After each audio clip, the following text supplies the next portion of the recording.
सुप्रभात बच्चों। कल हमने पहली ई की मात्रा पढ़ी थी और आज हम पढ़ेंगे दूसरी ई की मात्रा। दूसरी ई की मात्रा यानी कि दीर्घ है, थोड़ा सा आवाज लंबा खींचना पड़ता है इसमें। चलिए तो देखते हैं कौन से अक्षर पर दूसरी ई की मात्रा देने से बनता है उसका उच्चारण। जैसे कि की, गी, मी, टी, ऐसे लंबा खींचना पड़ता है। जैसे कि यहाँ पे मैंने लिखा है ख अधिक ई बराबर है खी। और एक अक्षर लिखती हूं मैं ब अधिक ई की मात्रा। तो आप कैसे लिखेंगे? ब, ई की मात्रा कौन से रहती है उसे ध्यान में रखिएगा और पहचानते हुए लिखिए ब, और ब में ई की मात्रा। इस मात्रा को अक्षर के बाद में लिखा जाता है। जो दीर्घ मात्रा है यानी कि ई की मात्रा जो है अक्षर के बाद में लिखा जाता है, यानी कि हमारे दाईं ओर से लिखी जाती है। यह है पहली की दूसरी ई की मात्रा दीर्घ, और अक्षर से पहले लिखने वाले बाईं ओर से लिखी जाने वाली ये है, ये इस ई की मात्रा है ये, और ये है दीर्घ।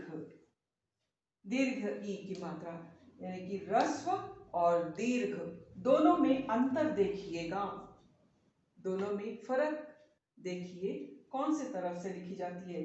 ये इस अक्षर के पहले है और ये अक्षर के बाद में है।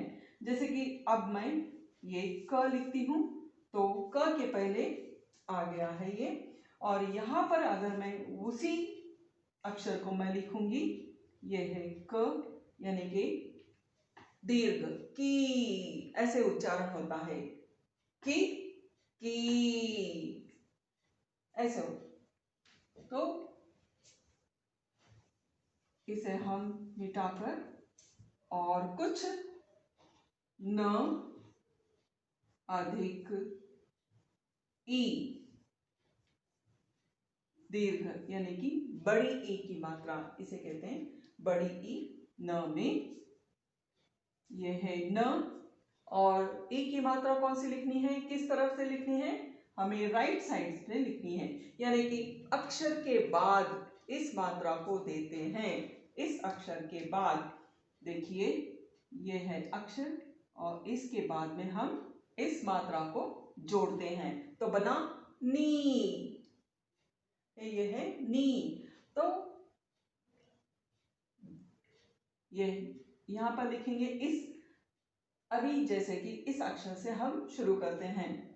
इस अक्षर को लेंगे ब, ख को यहां पर लेते हैं, ख में ई की मात्रा खी अधिक र, तो बना खी र, है ना, खीर। ब अधिक ई बी बी र, बीर। ऐसे बनाए जाते हैं शब्द। तो उससे इससे शुरू होने वाले एन कई शब्द मैंने यहां पर लिखे हैं, उसे आपको लिखना है और पढ़ना भी है। जैसे कि न, बी को लिया गया हमने यहां पर, अब हम नी को लेते हैं। यहां पर यह है नी अधिक ल, यह है नील, नील, है ना। देखिए अब मैं कुछ और शब्द यहां पर पढ़ती हूं जो कि दूसरी ई की मात्रा यानी कि दीर्घ अक्षर, दीर्घ मात्रा है ये, बड़ी ई की मात्रा खीर, खीर, बकरी, नदी, दीपक, कील, कली, घड़ी, महीना, चील, कमीज, जीभ, मशीन, गीत, नील, दिवाली, नगीना। अब हम कुछ और शब्द यहाँ पर मैं लिखूंगी, उसे भी पहचानिए और कौन सी मात्रा देनी है आप बताइए। जैसे कि मैं अब लिखूंगी म,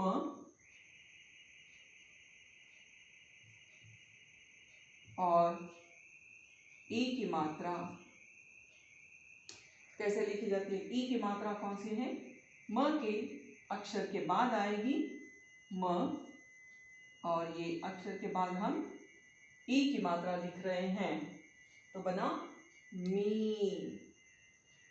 मी ये है। अब इस अक्षर को हम लेते हैं मी अधिक न, तो बनता है मीन। मीन। चलिए आप लिखिए सुंदर अक्षरों में इन अक्षर शब्दों को लिखिए। आपके गृह कार्य के लिए मैं कुछ और अक्षर देती हूँ, उसके ऊपर ई की मात्रा देकर पूरा कीजिए। यह है प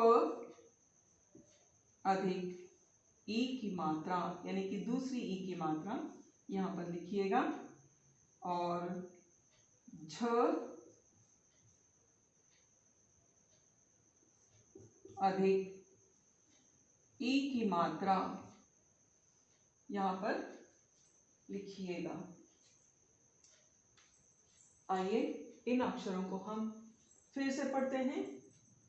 खीर, बकरी, नदी, दीपक, कील, कली, घड़ी, महीना, चील, कमीज, जीभ, मशीन, गीत, नील, दिवाली, नगीना। आइए आप इसे देखिए और मैं पढ़ते ही मेरे साथ साथ आप भी इसे पढ़िए।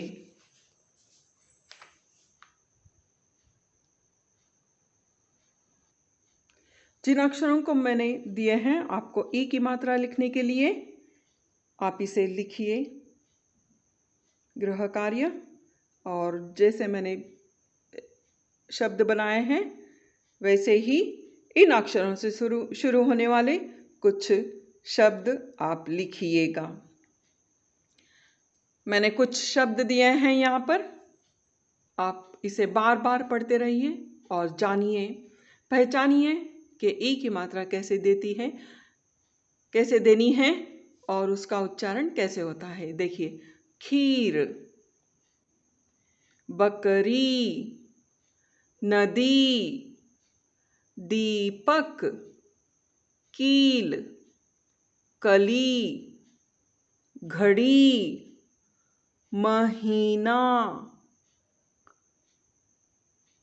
चील, कमीज, जीभ, मशीन, गीत, नील, दिवाली, नगीना। इसे पढ़िए और लिखिए। मैं कुछ और समय आपको देती हूँ, आप ध्यान से देखिए और लिखिए।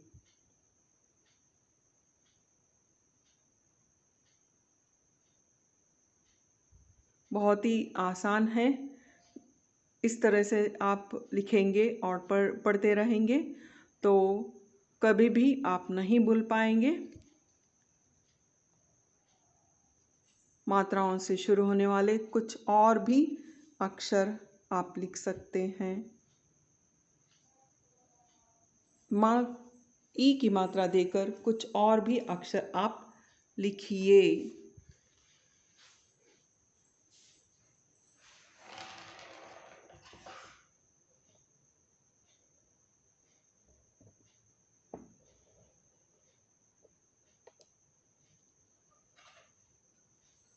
कुछ और लिखिएगा।